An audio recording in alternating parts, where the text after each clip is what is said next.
একের পর এক গাড়ি ছাড়তেছে, আর একজন বাইক চলে যাওয়ার পথে ছিল কিন্তু আবার পিছনে ব্যাক।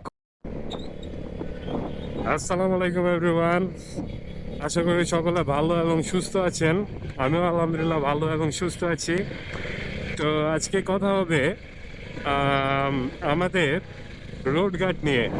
সাধারণত আমরা বাইক যখন রাইড করি তখন অবশ্যই আমরা রাস্তার এই লেখাগুলা বুঝি না বা দেখি না, কারণ আমরা সেগুলো নিয়ে কখনো জাজ করি না বা আমরা কখনো জানার চেষ্টাও করিনি। তো আজকে চলুন আমরা এগুলো নিয়ে জানবো।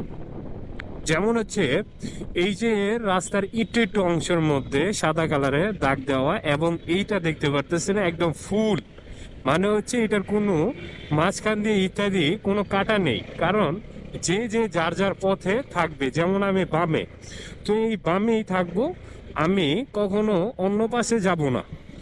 তো এটাকে বলে জেব্রা ক্রসিং। এই যে পিছনে যে দেখতে পারলেন, এই জেব্রা ক্রসিং দিয়ে মানুষ সাধারণত চলাফেরা করে থাকে। সরি, তো সিক। তো যাই যেটাই বলতেছিলাম, দেখতে পারতেছেন এখানে কাটা কাটা সাদা অংশ আছে। তো এগুলো হচ্ছে আপনারা ওভারটেকিং এর জন্য এগুলো দেওয়া হয়েছে। আপনি যেই পাশেই থাকুন, আপনি মাঝখানে থাকুন, ওই পাশে থাকুন, ওই পাশে থাকুন, যে পাশেই থাকুন, দেখতে পারতেছেন বাইকারটা, এই বাইকারটা এই পাশে থেকে ওই পাশে, ওই পাশে থেকে ওই পাশে এটা যেতে পারবে, কারণ এখানে ওভারটেকিং এর নিয়ম দেওয়া আছে। তো এইগুলো নিয়ে আপনারা কখনো কখনো ভালোভাবে জানেন না। আজকে আমি এগুলো নিয়েই বিস্তারিত বলতেছি। তারপরে আসে এই যে এরকম দাগগুলা, এগুলাকে বলে জেব্রা ক্রসিং, আর এটাকে বলে মেজর পয়েন্ট, যেটা হচ্ছে আপনারা সাধারণত যখন আমরা রোড ক্রসিং করি, ওই রোড ক্রসিং করার সময় বাইকারদের জন্য এরকম একটা রেক দেওয়া থাকে, যে এটা হচ্ছে ইয়েলো মার্ক।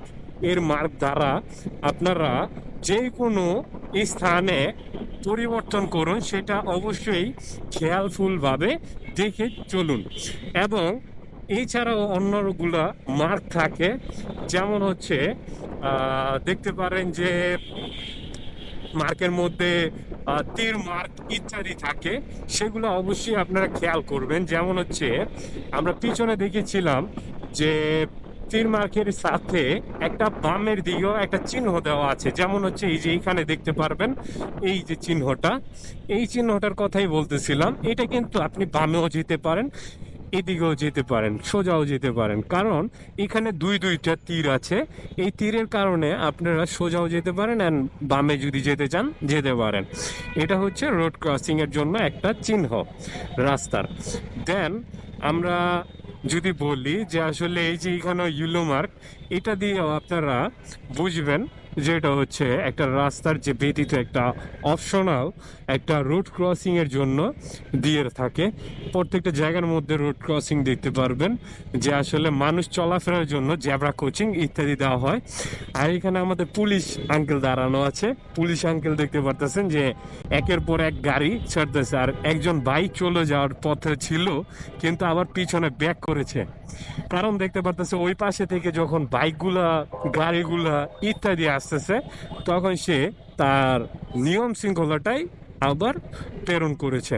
দেন আমরা দেখতে পারতেছি যে যেখানে বসে আছি এই জায়গাটার মধ্যে সবাই কিন্তু রোড ক্রসিং এর জন্য অপেক্ষা করতেছে, আর আঙ্কেলের জন্য সবাই এটা অপেক্ষার জন্য ছিল। এই যে এরকম কারণে হেলমেট নেই ইত্যাদি কিছু নেই, এরকম কারণেই দুর্ঘটনা ঘটে থাকে।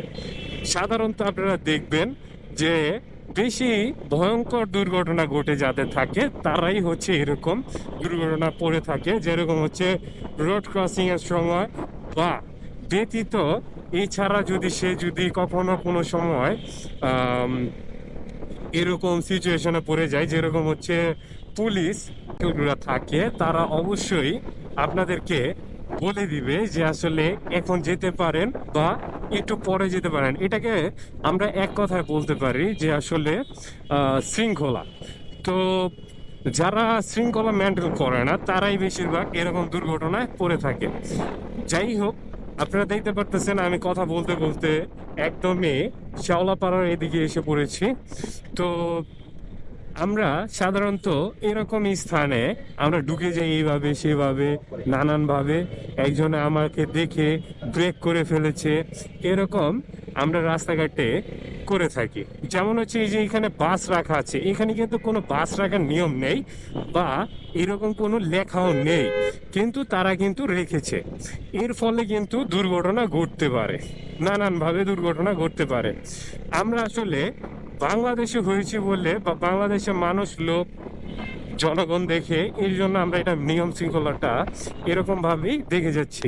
আসলে আপনারা যখন বাইরের কান্ট্রিতে যাবেন তখন অবশ্যই দেখবেন যে এরকম নিয়ম শৃঙ্খলা একদমই নেই।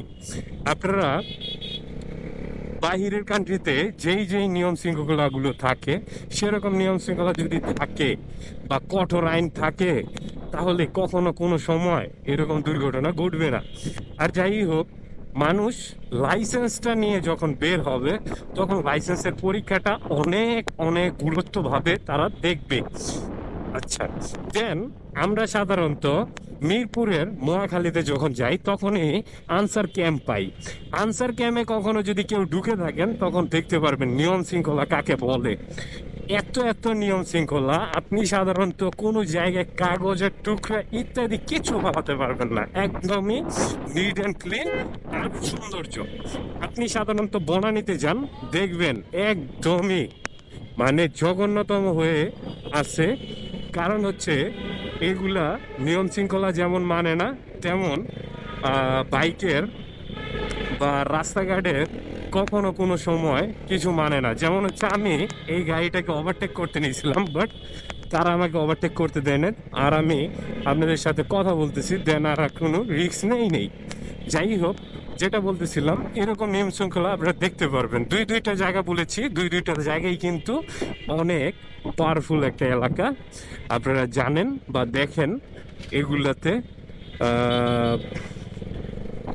আমি তো জ্যামে পড়ে গিয়েছি।